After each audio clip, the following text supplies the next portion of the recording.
Hello बच्चों। भाई आज हम करने वाले हैं हमारा नया चैप्टर साउंड फिजिक्स का, chapter number 12 of your book. Sound क्या है बच्चों? Sound is a form of energy. जैसे काइनेटिक एनर्जी, पोटेंशियल एनर्जी, जैसे विंड एनर्जी, सन एनर्जी, उसी तरह से ये भी एक फॉर्म ऑफ एनर्जी है। साउंड की प्रोडक्शन होती कैसे है? Production of sound is by setting any object in motion।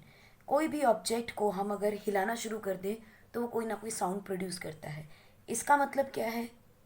इसका मतलब है कोई भी ऑब्जेक्ट जिसके पास कुछ भी एनर्जी स्टोर्ड है। Potential energy is what? Stored energy. ठीक है, is converted into kinetic energy. Kinetic energy क्या होती है? Energy which is being possessed by a moving object.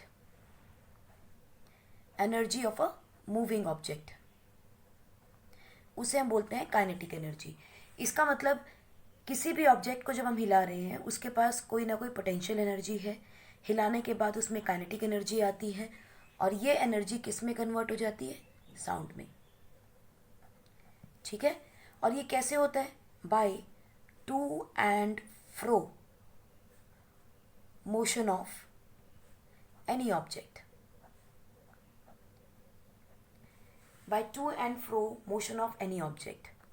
अब आप देखिए, जैसे हम बोलते हैं, बोलना क्या है? कोई ना कोई बॉडी में एनर्जी है जिसकी वजह से आप बोल पाते हो। सिमिलरली अगर आप देखिए, यू हैव टू वॉक। जब आप चलते हो तो there is some energy in your body. जब आप बिल्कुल थक जाते हो तो आप चल भी नहीं पाते, थके हुए होते हो, बोल भी नहीं पाते। So it means there is some energy which is being converted into another energy. Because energy का बच्चों लॉ है that energy can neither be created nor be destroyed but can be converted from one form to another form। मतलब energy को हम ना तो ख़त्म कर सकते हैं ना ही बना सकते हैं, सिर्फ और सिर्फ उसको हम बदल सकते हैं, उसके फॉर्म को बदल सकते हैं। अगर आपकी बुक में देखें बच्चों, तो आपकी बुक में एक एक्टिविटी है। उस एक्टिविटी में क्या किया है? हमने एक पेंडुलम लिया। ठीक है, माने एक रस्सी से हमने एक मेटल की बॉल को लगा रखा है। ठीक है, अब हमने क्या किया, इसके पास एक बहुत पतली सी ट्यूनिंग फॉर्क लेकर आए। तो ट्यूनिंग फॉर्क जो होता है उसके ऊपर के ये जो हैंडल्स होते हैं ना, बहुत जल्दी वाइब्रेट करते हैं, बहुत पतले पतले होते हैं। So this is known as a tuning fork. ठीक, हमने क्या किया, इस बॉल को ऊपर की तरफ लेके गए एट सम प्लेस। क्योंकि हमने इसकी पोजीशन बदल दी है, यानी कि आपने यहाँ से यहाँ इसको मूव किया है, आपने कुछ एनर्जी इसको दी है।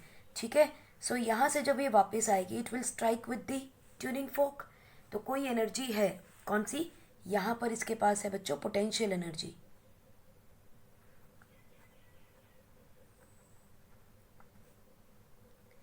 ये पोटेंशियल एनर्जी कन्वर्ट किस में की हमने? काइनेटिक एनर्जी में।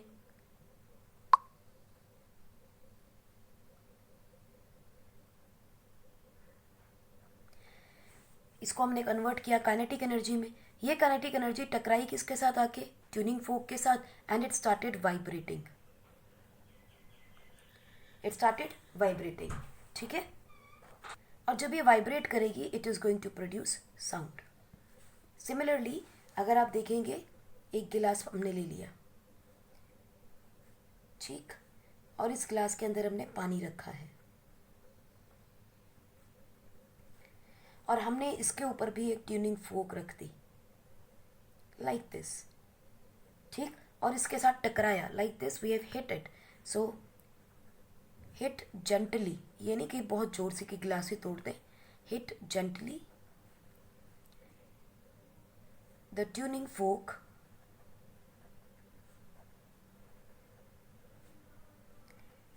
with the surface of glass. ठीक, तो आप देखोगे ये वाइब्रेट करने लग जाएगी.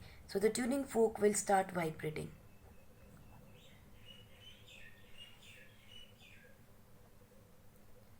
विल स्टार्ट वाइब्रेटिंग, और इसकी वाइब्रेशन आप सुन सकते हैं. So sound will be produced. अब आपने घर पे देखा होगा कि जब आपके पास बर्तन होते हैं खाली, तो जब आप उसको आपस में चम्मच और कटोरी को बजाते हैं तो वी प्रोड्यूस साउंड. लेकिन अगर भरी हुई प्लेट हो तो वो साउंड डल हो जाती है ना. सो इसका मतलब कोई भी दो चीज़ें टकराती हैं तो साउंड प्रोड्यूस होगी ही होगी. सिमिलरली देखिए, अगर पेपर के ऊपर हम सरफेस के ऊपर रब कर रहे हैं, ना two things are striking like this. Hand is striking on paper और ऑन अ बुक और ऑन अ फ्लोर. सो देखिए, और ऑन अ टेबल, तो आप देखोगे इट इज़ प्रोड्यूसिंग साउंड. अगर आप दोनों हाथ को रब करते हो, it is going to produce some sound. So when our two objects are being striking together, या एक दूसरे के साथ टच में आते हैं, तो वो साउंड प्रोड्यूस करते हैं. Just like you are clapping, you are also rubbing your hand and touching your palm. So this is what sound is produced. Look at this experiment. Can you hear the sound? They are striking with each other. दूसरा देखिए, we are rubbing this structure. हम इसके ऊपर धीरे धीरे देखो रब कर रहे हैं. So it is going to produce some sound. Right? So it means दो चीज़ें जब आपस में टकराती हैं तो साउंड को प्रोड्यूस करती ही करती हैं. चलिए देखिए ये साउंड ट्रैवल कैसे करती है, और how it is going to propagate.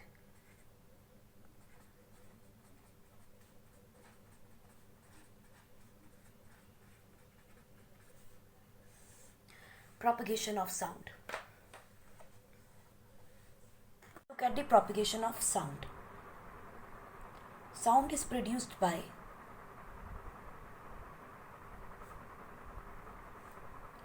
vibrating objects. Vibrating objects, or you can say vibrating particles. Right? देखो क्या होगा. मैटर है या कोई भी सब्सटेंस है बच्चों, through which sound is transmitted is called a medium. यानी कि साउंड को ट्रेवल करने के लिए किसी ना किसी मीडियम की ज़रूरत होती है. अब ये मीडियम्स जो हैं वो क्या क्या हो सकते हैं. All three states of matter can be our medium. यानी कि it can be a gas, it can be a liquid and it can be a solid. कुछ भी हो सकता है. देखिए हवा आप यहाँ से बोलते हैं दूर तक सुनाई देता है. सो योर वॉइस और your sound is travelling in air which is gas. जब आप पानी के अंदर होते हो तो आप देखिए तब भी आप साउंड ट्रैवल करती है. माने आप किसी शिप में बैठ के अगर आप ये चेक करना चाहो how far is the iceberg और how far is the base of this ocean from my ship, तो वो भी हम साउंड वेव से ही ट्रैवल करवाते हैं. सेकेंड चीज़ आपने देखा है, अक्सर हम सुनते हैं दीवारों के भी कान होते हैं. It means sound can travel in solid medium also, है ना. सो इसका मतलब साउंड जो है वो तीनों मीडियम्स में ट्रैवल करती है. अब चलो देखते हैं कि करते कैसे हैं. देखिए this is my source, like a person is there who is going to say something, right.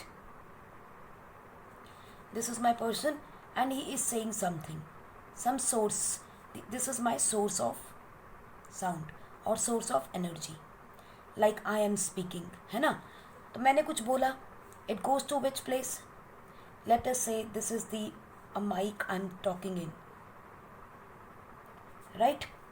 और यहाँ से उसका आउटपुट है, correct. Now this is what, एक बलून होता है स्पीकर के आगे. हमेशा आपने देखा होगा एक स्पीकर के आगे एक बलून लाइक स्ट्रक्चर होता है, राइट. और मान लेते हैं this is a mirror. Mirror का मतलब क्या है, बेसिकली यहाँ से हमने एक स्ट्रक्चर लिया. ये रहा हमारा एक टिन का कैन. आपने छोटे होते अगर आपने बनाया हो, we use to make it. हम लोग क्या करते थे, एक छोटा सा कैन ले लेते थे या पेपर का आपका जो ग्लास आता है वो ले लेते थे. उसमें एक थ्रेड बांध देते थे, और दूसरे एंड पे भी एक और आपने ग्लास या टिन का बॉक्स डाल दिया, कुछ और नहीं तो मैच बॉक्स ही यूज़ करके देख सकते हो आप। एक मैच बॉक्स इधर लीजिए, उसमें थ्रेड डालिए, दूसरी तरफ एक मैच बॉक्स लीजिए, उसको भी थ्रेड से कनेक्ट कर दीजिए, ठीक है। And then say something in that match box, you will be able to hear it by keeping the other end on your ear और on the other observer। देखिए हमने क्या किया, फिलहाल मैं आपको बताती हूँ कैसे बनाना है उसको।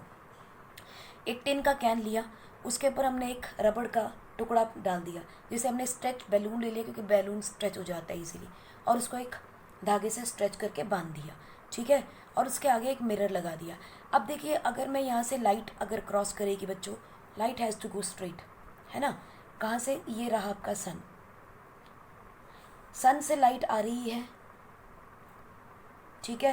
And it is moving, reflection के बाद it is moving on to this frame. तो ये रही मेरी स्क्रीन, ठीक है, वॉल कह लो। यहाँ पे उसकी लाइट की रोशनी पड़ रही है, यहाँ से लाइट आई, टकराई और मुझे यहाँ दिखाई दे रही है, करेक्ट। नाउ अब जब मैंने इस टिन कैन में कुछ बोलना शुरू किया, आई फाउंड कि ये जो स्पॉट था, this is the spot of light, spot of light, जो पहले बिल्कुल भी नहीं हिल रहा था जब मैं बोली, तो ये लाइट जो है इट स्टार्टेड मूविंग अपवर्ड और डाउनवर्ड, ठीक है। यानी there was a movement in this spot. ये मूवमेंट क्यों हुई? Because of the sound wave that were travelling into it. What happened, हम क्या करते हैं, सोर्स से बच्चों हमने एनर्जी को लेना शुरू किया। Let us mark certain points on it, P1, P2, P3, P4, P5, कुछ पॉइंट्स हमने मार्क कर लिए हैं इसके ऊपर।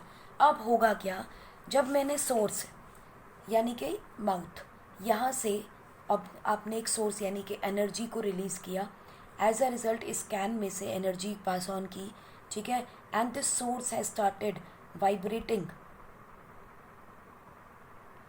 Particles in the medium. और ये मीडियम क्या है बच्चों? एयर है। ग्लास में से पास की है पहले मीडियम, सॉलिड में से पास किया, ग्लास में से पास किया है, एंड देन एयर में आ गया, ठीक है। So vibrating particles in the medium. सबसे पहले कौन सा पार्टिकल है हमारे पास? लेट अस से वी हैव P1, उसको उसने वाइब्रेट करना शुरू किया। जैसे ये वाइब्रेट करेगा, it will start pushing, it will exert, P1 exerts force on particles adjacent to it, ठीक है, and sets them into vibration। इसका क्या मतलब हुआ? P1 ने डिस्टर्ब करना है P2 को, P2 will disturb P3, P3 will disturb P4 and P5, ठीक। इस तरह से वो ग्रेजुअली डिस्टर्ब करेंगे। लेकिन होगा क्या, व्हेन P1 ट्रांसमिट्स और exerts force on particle P2, then P1 comes to rest or its original position।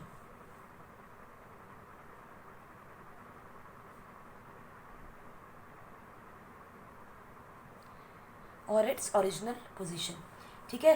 P1 ने P2 को डिस्टर्ब किया, रेस्ट पे आ गया। P2 ने P3 को किया, ओरिजिनल पे आ गया। P3 ने P4 को किया, P3 ओरिजिनल पे आ गई। So what is happening, particles are not moving from their place, they are going to vibrate. या तो आगे पीछे वाइब्रेट करेंगे या ऊपर नीचे वाइब्रेट करेंगे, लेकिन अपनी पोजीशन से नहीं जाएंगे। तो आप ये समझ सकते हो, if this is my particle, it is going to move up and down और दिस वे, मगर अपनी पोजीशन नहीं छोड़ेगा, जाएगा वापस आएगा, जाएगा वापस आएगा, ऊपर गया वापस आया, ऊपर गया वापस आया, ठीक है। So it is not going to leave its own position. So this will continue, this will continue in the medium कब तक? till it reaches ear, जब तक हमारे कान तक ये आवाज़ ना पहुंच जाए तब तक ये वाइब्रेशन, ये डिस्टर्बेंस होती रहती है. So we can say that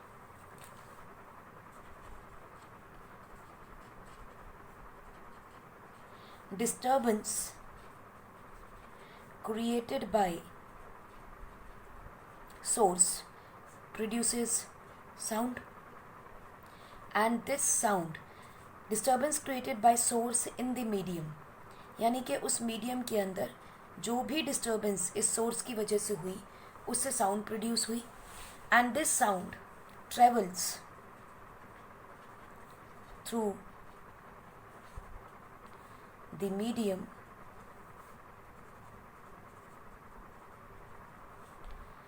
and so this disturbance travels, आप यहाँ लिख सकते हो disturbance travels through the medium and particles do not travel in the medium. Particle अपनी जगह से हिल नहीं रहा है, पार्टिकल वहीं पर है. ये साउंड की प्रोपिगेशन सिर्फ और सिर्फ मीडियम के अंदर उस डिस्टर्बेंस के ट्रांसफ़र होने से हो रही है. राइट. सो आप सिंपल सी भाषा में यहाँ समझ सकते हो कि ये रहा आपका सोर्स, और उस सोर्स के बाद ये रहा पार्टिकल P1, P1 से P2, P2 से P3, P3 से P4 और P4 से P5, and then it goes to ear. I mean, we have just given 5 particles. There are many more particles in the medium. Now we see that it is moving like a relay race, है ना. देखिए, आपने flag यहाँ से शुरू किया, यहाँ पहुँचा दिया, यहाँ से फिर नेक्स्ट नेक्स्ट नेक्स्ट नेक्स्ट, है ना. सो it means particles and particles are not moving, but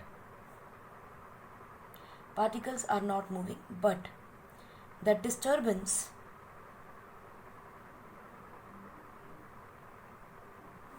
is carried forward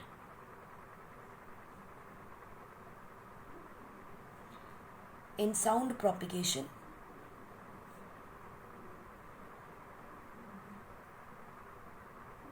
like relay race. Therefore, propagation of sound can be visualized as a wave. इसका मतलब साउंड जो है वो एक वेव की तरह ट्रैवल कर रही है. करेक्ट. सो हम ये भी कह सकते हैं वेव क्या है, इट इज़ द डिस्टर्बेंस और कुछ भी नहीं. ठीक है. सो अगर कोई पूछता है व्हाट इज़ अ वेव, तो हम लिख सकते हैं वेव इज़ द डिस्टर्बेंस.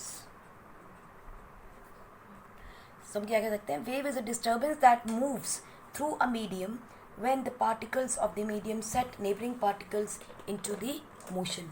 अब हमें पता है कि साउंड वेव जो है वो पार्टिकल्स की वजह से, मूवमेंट की वजह से हो रहा है. That is why so sound waves are also called as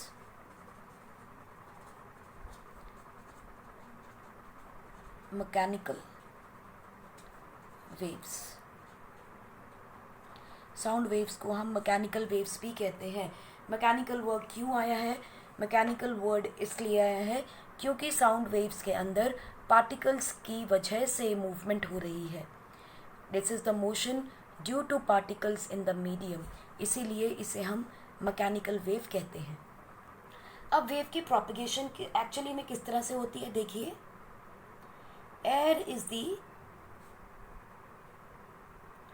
common medium for propagation of sound.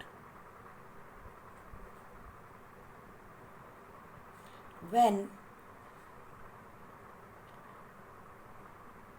vibrating to and fro, vibration क्या है, टू एंड फ्रो मूवमेंट. किससे टू एंड फ्रो हो रहा है, from its original position. to and fro movement, objects, vibrating objects move forward. इस to and fro movement के साथ ही वो आगे की तरफ मूव करते हैं.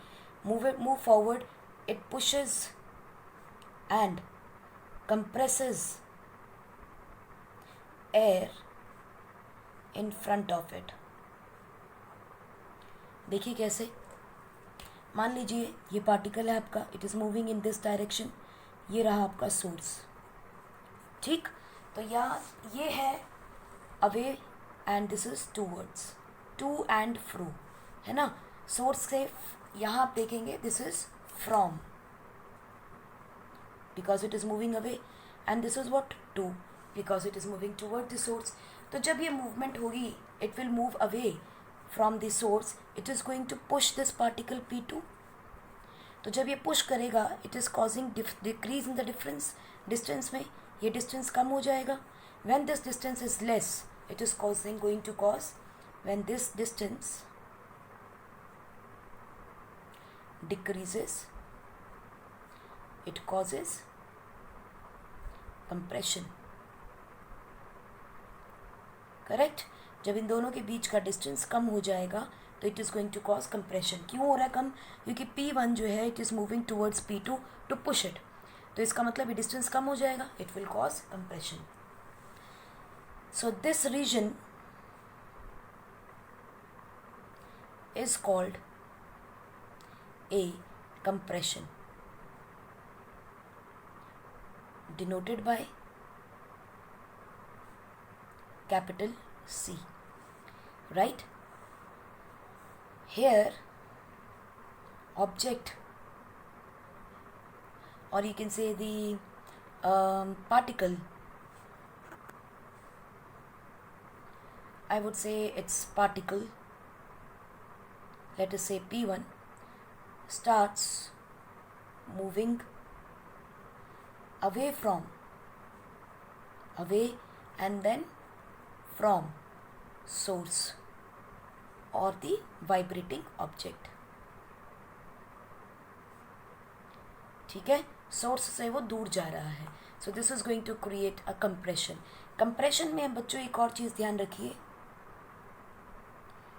इन compression we know it is the high pressure region. Compression के अंदर प्रेशर ज़्यादा मिलेगा, इस पॉइंट को ध्यान रखना है हमने. At compression there is high pressure. Now similarly अब ये टू एंड फ्रो है पेंडुलम की तरह, तो अगर ये फ्रॉम गया है तो टू भी आएगा, अगर ये अपनी पोजीशन से इस तरफ गया है तो it has to come back also. So जब similarly when particle P1 moves back towards source as shown, meaning this is your source and this is your particle P1, it is going to move back, so it is 2, right? तो जब ये दूर आएगा तो definitely what is happening, इन दोनों का जो distance है P1 P2 का, it will increase, this distance will increase.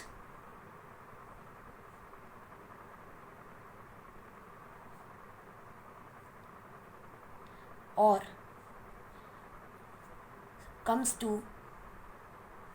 actual position or decision, or the actual position or actual position. So this is going to create, this creates a low pressure area,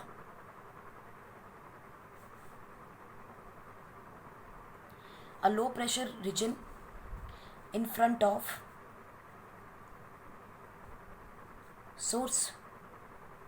source के सामने. देखो ये area क्या हो जाएगा, रे refraction, छोटा हो गया, ये बड़ा हो गया डिस्टेंस, ये छोटा डिस्टेंस कम हुआ था, इसको हमने कहा कंप्रेशन. सी बना लिया, इसको आर बना देंगे. So the low pressure region in front of source is called rarefaction. It is called as rarefaction, right, denoted bye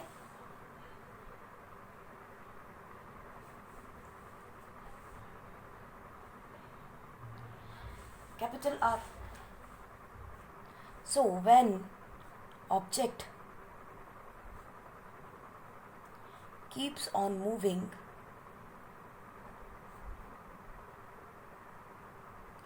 forward and backward regions, so when object keeps on moving in forward and backward regions of compression and rarefaction respectively,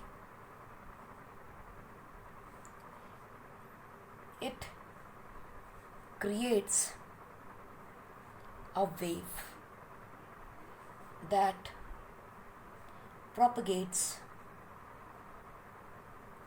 in the medium. Right so हम ये समझ सकते हैं कि अगर ये source है, if this is the source, so इसके सामने कभी कंप्रेशन तो कभी रेयर फ्रैक्शन, कभी कंप्रेशन तो कभी रेयर फ्रैक्शन, कभी कंप्रेशन, और फिर आपके पास ईयर, यानी कि सोर्स के बाद ऑडियंस तक पहुंच जाएगा. सो इसी कंप्रेशन रेयर फ्रैक्शन की को ही हम साउंड वेव बोलते हैं. ठीक, अब अगर हमें पूछते हैं कोई कंप्रेशन को क्वांटिफाई कैसे करेंगे, हाउ टू क्वांटिफाई कंप्रेशन, तो कंप्रेशन जो है बच्चों, पहली चीज़ it's a high pressure region. इसमें हम क्या लिखते हैं, नंबर ऑफ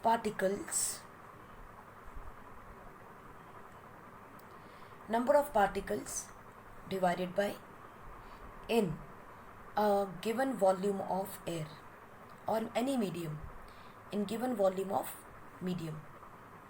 यूजुअली हम एयर यूज़ करते हैं, इसलिए हम इसमें कई बार एयर भी लिख लेते हैं. ठीक है, सो अब देखिए, number of particles in a given volume, कम वॉल्यूम में ज़्यादा पार्टिकल्स होंगे तो प्रेशर हाई हो जाएगा. So it means this is equal to increases, if it increases,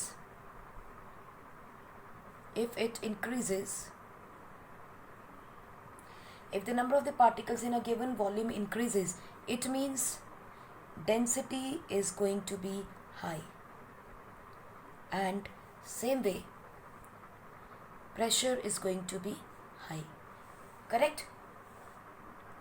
Similarly, for rarefaction, yani capital R, we will say number of particles upon in a given unit, in a given volume of medium, if it is low, then it is going to create low pressure and low density region. Right? So the final definition becomes propagation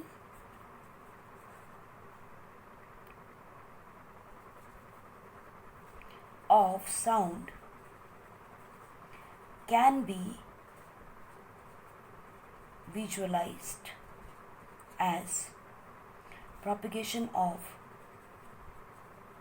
density variation or pressure variation in medium. Correct? अगर इसे पिक्चोरली दिखाना हो तो you can say that this is the compression and this is the rarefaction.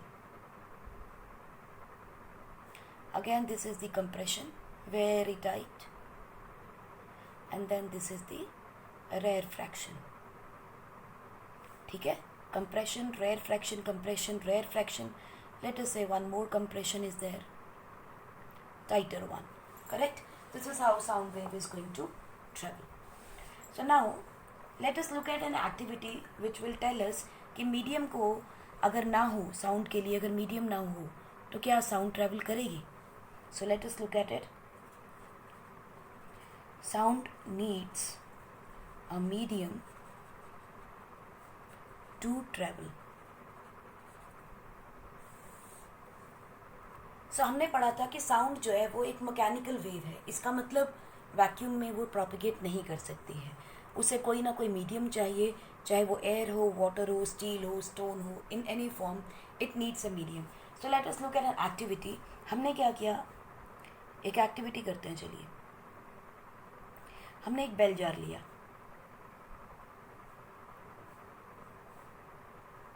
Correct.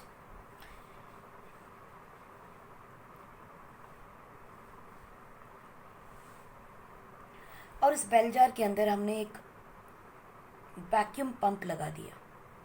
This vacuum pump is to actually suck all the air, to suck all air in the jar. ठीक है. और इसके अंदर हमने एक electric bell लगा दी.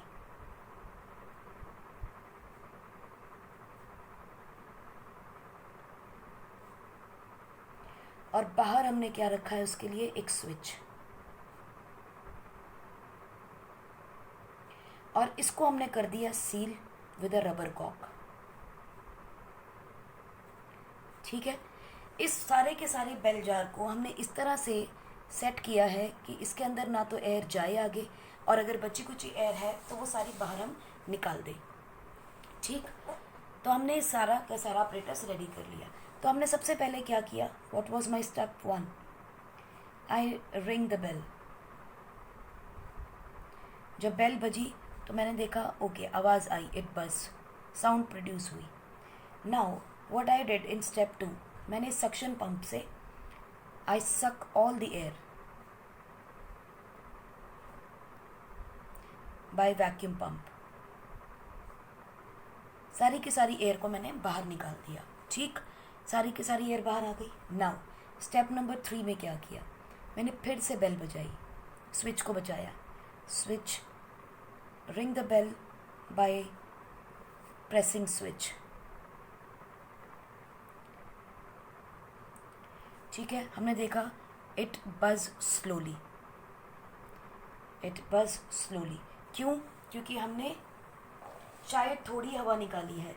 सो हमने धीरे धीरे इसकी हवा निकालनी शुरू करी, देखा थोड़ी हल्की बची.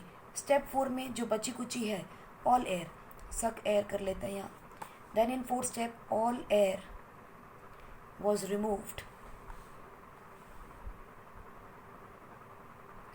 Bye vacuum pump. सारी की सारी हवा हमने बाहर निकाल दी. फिर स्टेप 5 में हमने क्या देखा, हमने फिर बेल बजाने की कोशिश करी, रिंग द बेल. हमने देखा देयर वॉज नो साउंड. क्यों साउंड नहीं थी? Because no medium is available for sound to travel. There is no medium for sound to travel, इसलिए आपकी बेल नहीं बची. So this shows that sound needs a medium to travel. हमने पढ़ा कि साउंड वेव्स जो हैं मैकेनिकल वेव्स हैं. At the same time sound waves के अंदर एक और पर्टिकुलर फीचर रहता है, that is sound waves are longitudinal waves.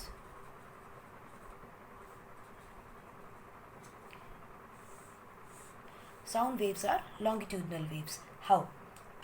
देखिए, waves move in the direction of, in the direction parallel to propagation of disturbance.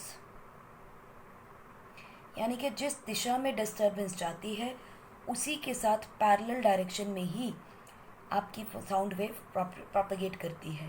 Because particles of the medium move parallel to the direction of disturbance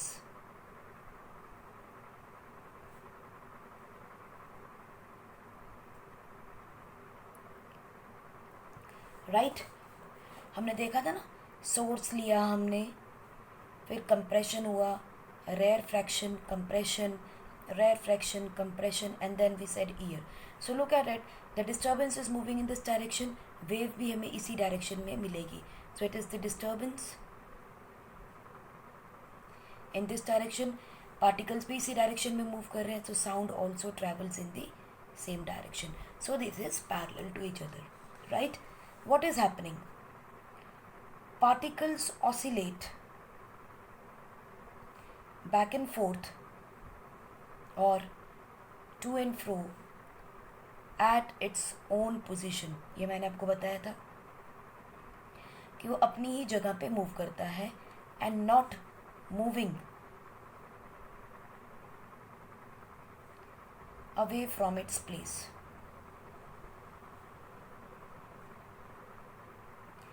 Right?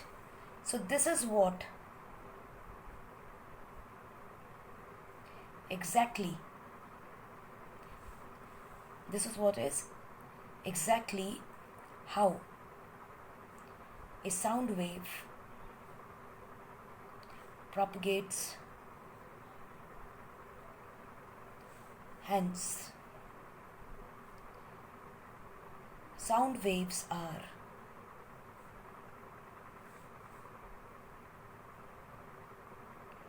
longitudinal waves, right? सो हम ये ऐसे भी देख सकते हैं. देखिए, अगर हम इसको कंप्रेशन बताएं, ठीक है, so this is the rarefaction, then again compression, then again rarefaction, right, compression, then rarefaction. Different different तरीके हैं. अगर एक स्प्रिंग को देखें तो ये आपका कंप्रेशन है, rarefaction, compression, rarefaction, compression, rarefaction, right? C, R, C, R, C and R. So it is moving in the same direction. So that is why it is the longitudinal wave. Another way of moving,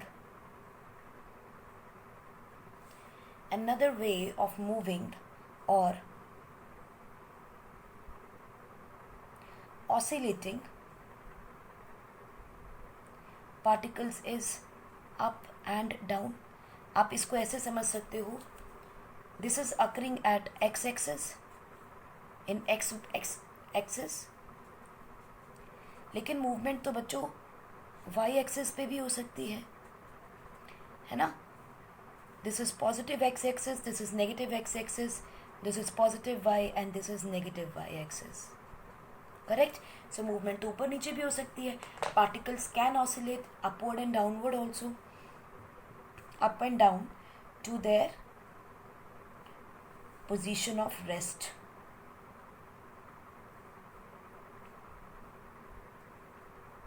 सो यानी कि अगर ये particle है और wave ऐसे move कर रही है, तो पार्टिकल कैसे मूव कर रहा है, 90 degree.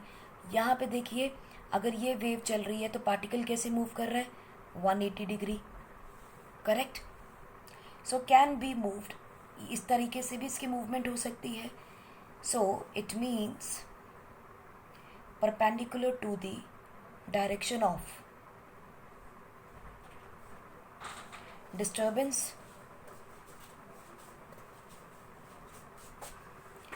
As in light wave. Light में जो पार्टिकल्स हैं वो ऊपर नीचे मूव करते हैं, because light wave is not mechanical wave, क्योंकि वहाँ पार्टिकल्स एसोसिएटेड नहीं है. सो वो मैकेनिकल वेव नहीं होगी. At the same time there is no oscillation. जब पार्टिकल्स ही नहीं तो ऑसिलेशन कैसे होगी. So there is no oscillation of medium particles. So we know that light जो वेव बनेगी, that wave is transverse wave.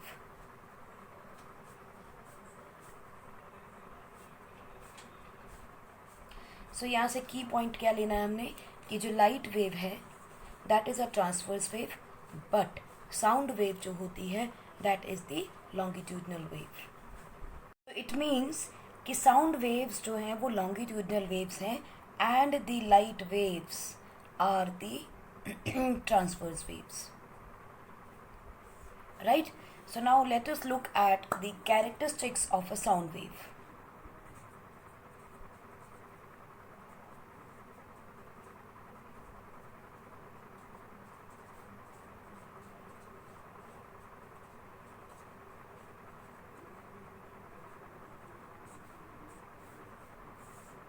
Characteristics of sound wave क्या क्या होते हैं?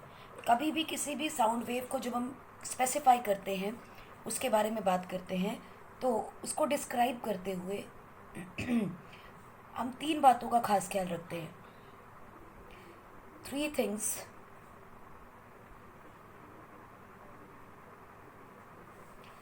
Are important. वो क्या क्या तीन चीज़ें हैं?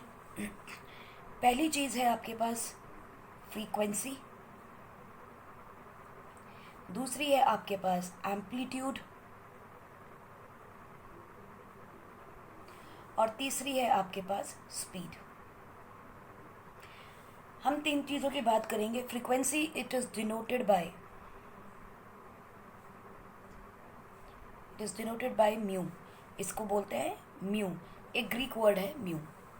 Amplitude it is shown by capital A, denoted by capital A, और स्पीड जो है बच्चों दैट इज डिनोटेड बाय सी।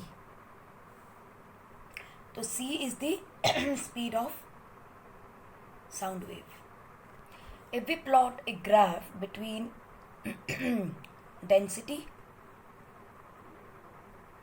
और प्रेशर, अगर हम डेंसिटी और प्रेशर को चेक करें and the distance is track, मतलब डेंसिटी प्रेशर वर्सेस डिस्टेंस का ग्राफ बनाएं, तो आप देखोगे इट इज़ लाइक दिस। ये कैसे बन रहा है बच्चों? जो डिस्टेंस ये आता है यानी कितना ऊपर है एक्स एक्सिस से या वाई एक्सिस के ऊपर उसका क्या मेजरमेंट आ रहा है, this is known as amplitude denoted by capital A. Distance between two troughs और टू क्रेस्ट यानी कि length of a wave is given by lambda. So what is lambda? Lambda, this is also a Greek word and it is denoting you distance, correct. अब जो नीचे depression होता है बच्चों उसे हम बोलते हैं ट्रॉफ। जो ये ऊपर का पोर्शन होता है जितना पीक पे जाता है उसे हम बोलते हैं क्रेस्ट। दो ट्रॉफ के बीच में या दो क्रेस्ट के बीच में जो डिस्टेंस होता है that is called as lambda, ठीक है। This is giving you the wavelength. और जो ये वाई एक्सिस के ऊपर एम्पलीट्यूड है बच्चों, this is going to give you the density or the pressure. So average अगर x axis पे देखें तो what is this? Average density और pressure.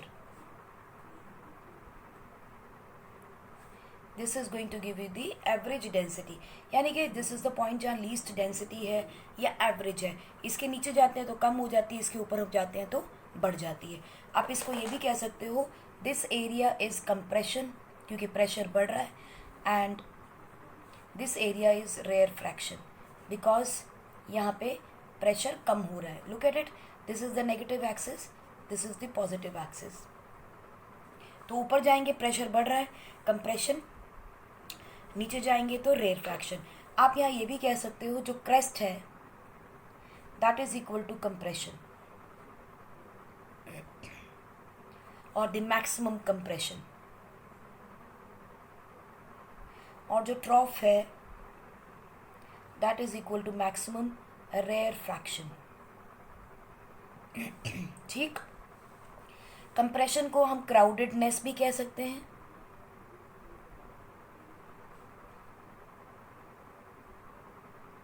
या इसे हम हाई डेंसिटी भी कह सकते हैं, या इसे हम हाई प्रेशर भी कह सकते हैं, राइट। और रेयर फ्रैक्शन को हम क्या कह सकते हैं? लो डेंसिटी, लो प्रेशर कहा जा सकता है।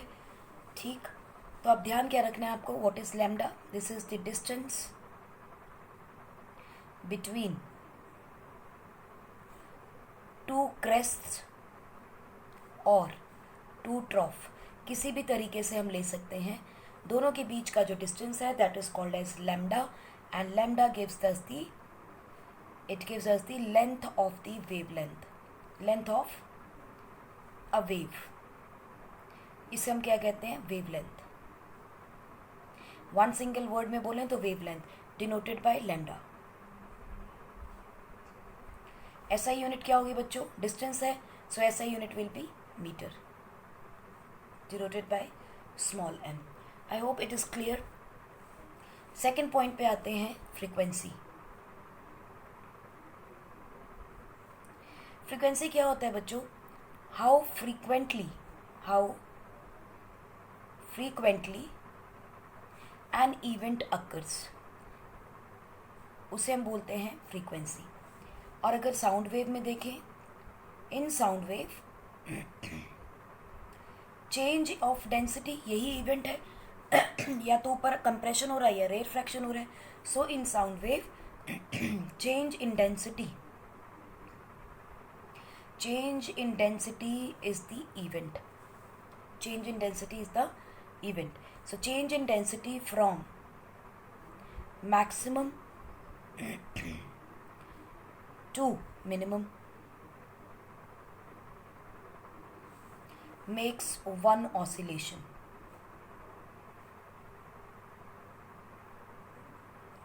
So हम कैसे समझ सकते हैं, let us say this is the wave, एक मैक्सिमम और एक minimum, it is going to form one wave. So this is what crest, this is what trough. So यहाँ से जहाँ से वो शुरू हुई और जहाँ वो ख़त्म हो गई, this is going to be your lambda, क्योंकि एक पूरा क्रेस्ट और एक पूरा ट्रॉफ मिलके एक वेव बनाता है। अगर सिर्फ एक क्रेस्ट गिवन हो वो हाफ है, यानी lambda by 2। So we can say this is lambda by 2, this is lambda by 2, दोनों मिलके क्या बना देंगे, लैम्डा। लैम्डा बाय 2 यानी इस पॉइंट से लेके इस पॉइंट तक, this is your lambda by 2। ठीक है, so half of the crest, half of the trough is going to form half of the wavelength, और दोनों मिलाते तो एक वेव कंप्लीट हो जाती है। सो फ्रीक्वेंसी अगर मुझे निकालनी हो तो I will say number of such oscillations, यानी कि जिसमें एक मैक्सिमम क्रेस्ट हो और एक मिनिमम ट्रॉफ हो, अपॉन यूनिट टाइम। टाइम की यूनिट क्या होती है, सेकंड, यानी कि एक सेकंड के अंदर कितनी बार होता है, this is known as frequency. Correct. So देखिए ऐसा यूनिट क्या हो जाएगी, ऐसा यूनिट इसकी बच्चों होती है हर्ट्स, डिनोटेड बाय HZ। ठीक, फ्रीक्वेंसी इज इक्वल टू, मान लीजिए एक ऑसिलेशन हो रही है एक सेकंड में, तो आप क्या लिखोगे, 1 अपॉन टाइम, 1 अपॉन टाइम। ठीक है, so frequency is also the inverse of time taken to complete one oscillation. Inverse of time taken to complete one oscillation is frequency. It can also be defined as time taken by two consecutive crest or two consecutive trough to cross a fixed point is called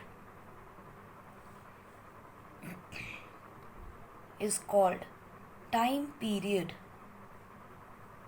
of wave. Time period of wave is denoted by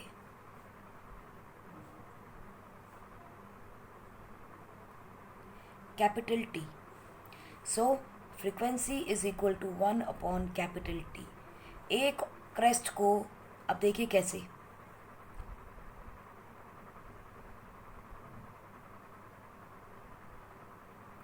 ये दोनों के बीच का जो difference है बच्चों, ये भी क्या है, लैम्डा। करेक्ट।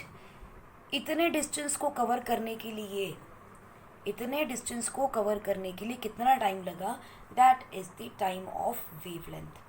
ठीक है, टाइम ऑफ वन वेव, उसी को हम बोल रहे हैं टाइम ऑफ वन वेव। इतना डिस्टेंस ट्रेवल करने के लिए जो टाइम लगा, that is time of the wave. और एक पर्टिकुलर पॉइंट तक क्रॉस करने के लिए ऐसे कितने बार एपिसोड्स हुए, ऐसे कितने इवेंट्स हुई, that is called as frequency. So इसे हम एक और तरीके से डिफाइन कर सकते हैं,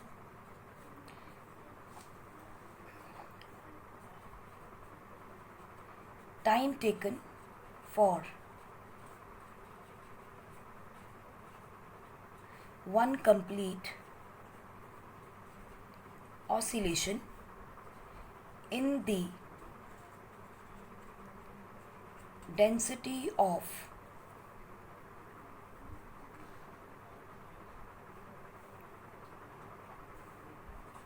the medium is called the time period of the sound wave। ठीक, ऐसा यूनिट क्या होगी, टाइम की यूनिट क्या होती है, सेकंड। वैसा यूनिट विल बी सेकंड। ठीक है, अब देखते हैं थर्ड कैरेक्टरिस्टिक उसका क्या है।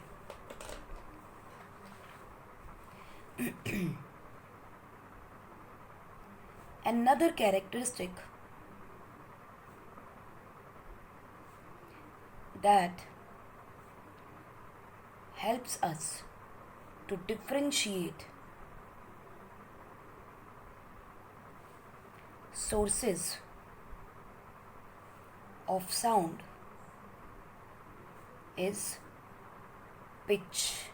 आपने बड़ा सुना होगा इसके बारे में, जैसे कि कोई आप गिटार ले लीजिए, आप वायलिन ले लीजिए, या आप लेट अस से ड्रम्स ले लीजिए, सभी डाउन्स जो है आपको साउंड देते हैं, लेकिन सबकी पिच अलग मिलती है।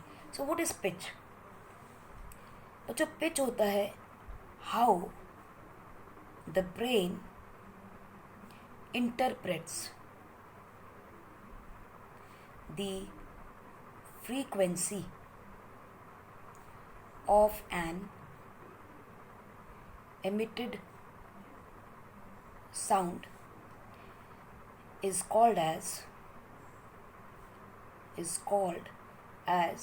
pitch। A point to be remembered is, यहाँ पर उसने कहा है how the brain interprets।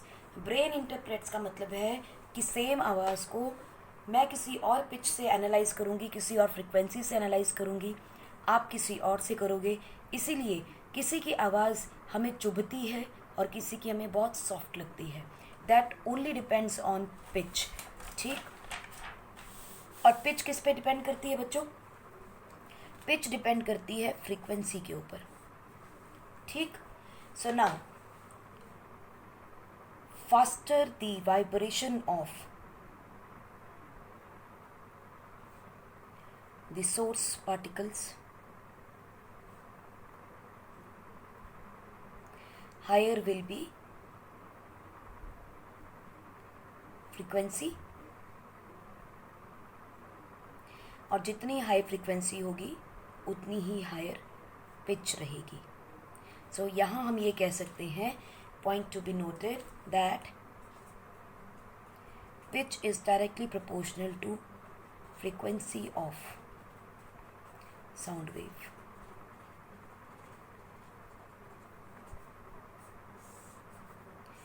जिसकी जितनी ज़्यादा फ्रीक्वेंसी उसकी उतनी हाई पिच मिलेगी। ठीक, हायर फ्रीक्वेंसी से हम और क्या निकाल सकते हैं? It means it will have more number of oscillations, और मोर नंबर ऑफ क्रेस्ट एंड ट्रॉफ। जिसमें ज़्यादा क्रेस्ट और ट्रॉफ मिले आपको, मतलब समझ जाइए कि वो हायर पिच के ऊपर है। देखिए एग्जाम्पल कैसे आइडेंटिफाई करेंगे हम, ठीक है, राइट। ये एक पॉइंट मार्क कर दिया मैंने, this is my finish point. और ये क्या है, density.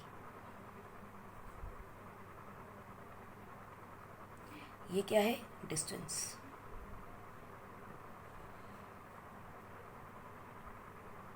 Right, so let us make the graph. मान लीजिए आपको ये गिवन है वेव एक, राइट, और एक वेव गिवन है ये आपको। तो देखिए पॉइंट ए से लेके पॉइंट बी तक यहाँ कितने क्रेस्ट हैं, 2 क्रेस्ट एंड 2 ट्रॉफ, यानी कि टोटल नंबर ऑफ ऑसिलेशंस कितनी है, टोटल नंबर ऑफ ऑसिलेशंस कितनी है, 2 क्रेस्ट हैं 2 ट्रॉफ है, सो इट इज़ नंबर 2। यानी कि टोटल वेव्स कितनी है, टोटल नंबर ऑफ ऑसिलेशंस और टोटल नंबर ऑफ वेव्स कितनी है, यहाँ से शुरू किए यहाँ पहुँचे, यहाँ से शुरू किए यहाँ पहुँच गए, सो दिस इज़ 2 वेव्स। और नीचे देखिए आप, टोटल नंबर ऑफ वेव्स कितने हैं, यहाँ से गए यहाँ पहुँचे, फिर यहाँ से गए यहाँ पहुँचे, फिर यहाँ से गए और यहाँ पहुँचे, ठीक है। आप ये देखिए 1 2 3, चलिए यहाँ पहुँच गए, ए से लेके बी तक। वेव 1 वेव, यहाँ से गए यहाँ पहुँच गए, 2 वेव, यहाँ से गए यहाँ पहुँच गए, 3 वेव्स। तो टोटल नंबर ऑफ वेव्स कितनी है, 3। अब देखिए ए से लेके बी तक डिस्टेंस उतना ही है, total number of oscillations has increased, correct. Time कितना लगा है, उतना ही। टाइम में हमारे कोई चेंजेस हमें नहीं मिल रहे हैं, हमारे ये डिस्टेंस हमारा फिक्स्ड है ए से बी तक। हमें अगर फाइंड आउट करना है, सिंपल एक ग्राफ आ गया, बताइए इसमें से हाई पिच कौन सी है, तो जिसके अंदर नंबर ऑफ ऑसिलेशंस कम है वो लो पिच होगी, जिसके अंदर नंबर ऑफ वेव ज़्यादा होंगी that will be high pitch. क्योंकि यूनिट सेकेंड के अंदर time is stationary, it means it is equal to, pitch का कैसे निकालोगे, total number is 2 in unit time that is 1 second. हमने मान लिया इतने डिस्टेंस को ट्रैवल करने के लिए लेट टाइम टेकन इज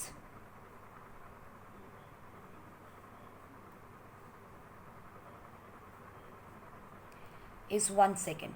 तो ये क्या हो जाएगा, 2/1, ये क्या हो जाएगी 3/1 second. So this is going to give you the frequency.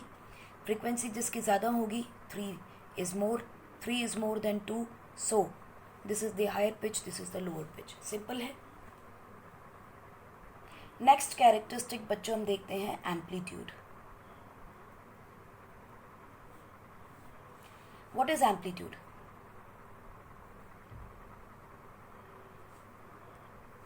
magnitude of the maximum disturbance in the medium on either side of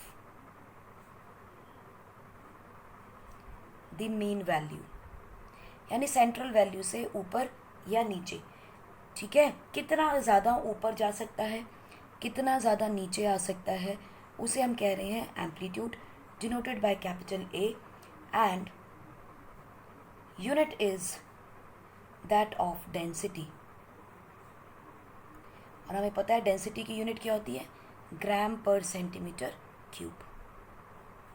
ये रहेगी हमारी एसआई यूनिट। अब एम्पलीट्यूड से हम क्या आइडेंटिफाई करते हैं बच्चों, हम देखते हैं loudness. Loudness is the character जो हम आइडेंटिफाई करेंगे एम्पलीट्यूड को देख के। Loudness and softness of a sound is due to the amplitude. और कैसे बताओगे आप, amplitude is directly proportional to force with which an object is made to vibrate। ठीक, एम्पलीट्यूड क्या है, फोर्स। सो इसका मतलब ये है, हम ये भी कह सकते हैं कि amplitude is directly proportional to loudness. जैसे पिच फ्रीक्वेंसी से रिलेटेड है, एम्पलीट्यूड लाउडनेस से रिलेटेड है। सो देखिए, हम एक वेव बनाते हैं,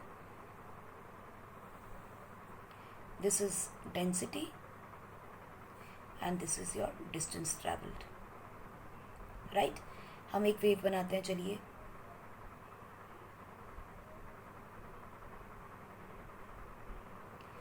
सेम वेव रहेगी, हम कुछ भी चेंजेस नहीं करेंगे, एज इट इज।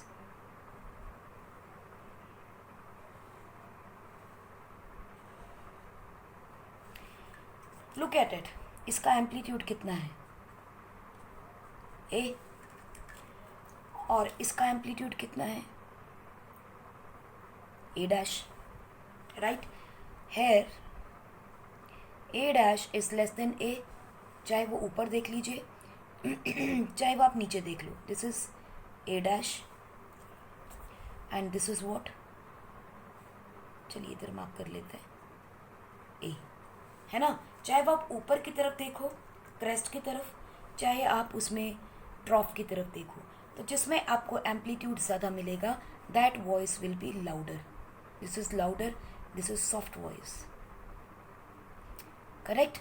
सो आप आराम से देख के बता सकते हो कि जिसके अंदर ज़्यादा ऊंचे ग्राफ बन रहे हैं वो लाउड वॉइस है, और जिसमें जो छोटे ग्राफ बन रहे हैं वो सॉफ्ट वॉइस है, right. So quality or timbre of sound enables us to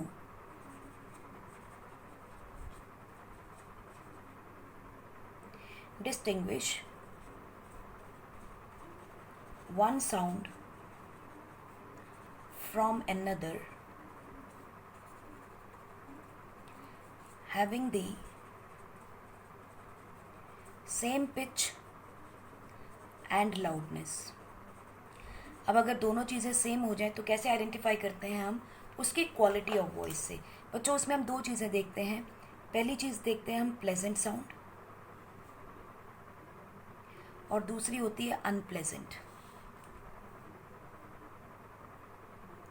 जो अनप्लेजेंट साउंड है, it is categorised as noise और पुअर क्वालिटी,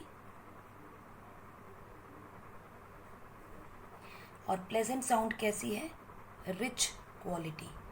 जो रिच क्वालिटी का है उसे हम क्या कहते हैं, music. Like chirping of birds, it's a music. लेकिन अगर कोई शाउट कर रहा हो उसी वॉइस में बार बार डिस्टर्ब करेगा, that will be an unpleasant sound and it will be called as noise. Sound of single tone is known as, और सिंगल फ्रीक्वेंसी, अगर एक ही फ्रीक्वेंसी की साउंड चलती रहे उसे हम क्या कहते हैं, टोन। और अगर साउंड ऑफ मिक्स्ड फ्रीक्वेंसी मिल जाए आपको तो that is known as note. तो आप म्यूजिक में अक्सर सुनते हैं ना नोट एंड टोन के बारे में। So note is pleasant to hear, right. So last आपके पास आता है स्पीड ऑफ साउंड। स्पीड हमें पता है, it is simple, distance upon time. What is distance in case of sound? Wavelength. What is time? Seconds. So can we write it as lambda second, or we can say lambda nu, because 1 upon s is equal to nu, right? Or you can say second कह सकते हो, that is a unit, capital T लगाइए, capital T, and यहाँ भी आप लिख सकते हो capital T, ठीक है। So nu is equal to 1 upon capital T. That is why we can say that it is lambda. Nu is the speed of sound. Correct? Now speed of sound remains almost same for all frequencies in a given medium of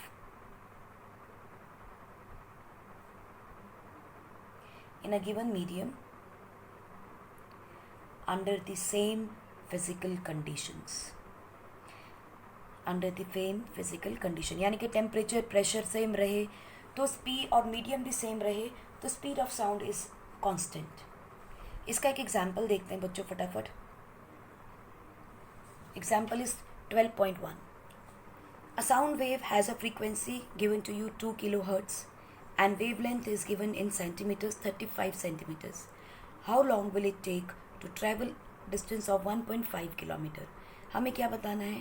How long will it take to travel the distance? यानी कि we have to calculate time over here. So सबसे पहले लिखते हैं what is given to us. Given is frequency, that is 2 kilohertz. हम इसे convert करेंगे 2 into 10 raised by 3 hertz हो जाएगी. Then we have the length of the wavelength, which is 35 centimeters. He is saying given distance is 1.5 kilometer.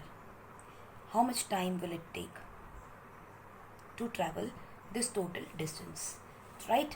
तो देखिए सबसे पहले हमें निकालना पड़ेगा कि एक, तो स्टेप 1 क्या रहेगा? Time taken by one wave, क्योंकि फ्रीक्वेंसी गिवन है हमें.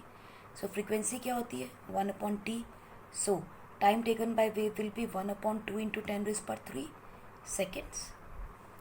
Time of one wave मिल गया. Okay. Distance traveled by one wave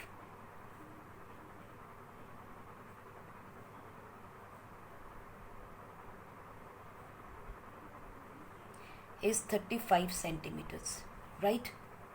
So velocity निकाल सकते हैं, speed निकाल लें. Speed is equal to distance of one wave upon time taken by one wave. हमने कहा था कि स्पीड जो है वो स्टेशनरी या कांस्टेंट रहती है in a given medium in given conditions. So distance of one wave हमें पता चल गया 35 सेंटीमीटर्स है, divided by 2 into 10 to the power 3 which is the time. So distance, okay, divided by 1 upon this thing. So it is 35 into 2 into 10 to the power 3, which comes out to be 70 into 10 raised to power 3 centimeters, a meter per second. It is centimeter per second. I need it in meter per second. So what I'll write? 700 meter per second is the speed of sound. Speed मिल गया. एक wave कितना distance travel करती है वो भी हमें पता चल गया है. ठीक है, या टोटल डिस्टेंस आपको गिवन है, टाइम निकाल लीजिए. तो this is the first step was time taken by one wave. Second step time distance travelled by one wave. What is the speed of this wave? ठीक है, टोटल डिस्टेंस आपको given है. Calculate time taken by wave. Time taken to cover 1.5 kilometer, which is equal to 1.5 into 10 raised per 3 meter. Time taken to cover this much distance will be equal to what? Distance upon sound, or distance upon speed. Why so? Because speed is equal to distance time taken upon time. So time उधर आ जाएगा. Distance कितना है? 1.5 into 10 to the power 3 divided by the speed 700. So what it comes out to be? It comes out to be 2.1 seconds. So this is the time taken to cover 1.5 kilometers distance. Okay students, with this we complete first part of our lecture. Next part में हम बात करेंगे आगे sound के बारे में. Speed of sound in different mediums कैसे calculate की जाएगी, and what is the reflection of sound. Till then, take care and enjoy.